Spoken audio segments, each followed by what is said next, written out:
Semalam aku mimpi makan 4 bungkus mie bon cabe level 15 yang pedesnya Terus juga udah free pangsit goreng dan aku tambahin topping telur chili oil. Langsung aja makan.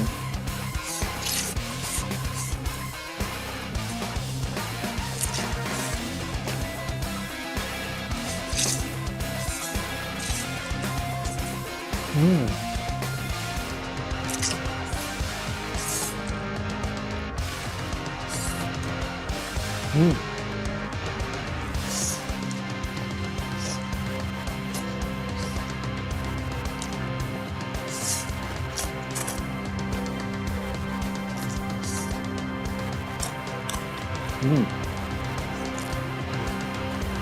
Wow, cocok nih. Pangsitnya renyah banget.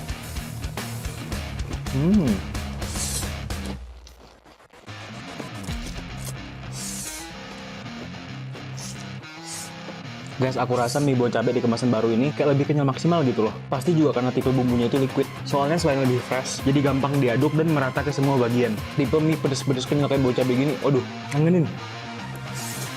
Kayak membekas di lidah gitu ya, serius. Kalau kalian kangen atau pengen beli, langsung borong aja di Indomaret atau Alfamart. Langganan kalian guys, harus banget.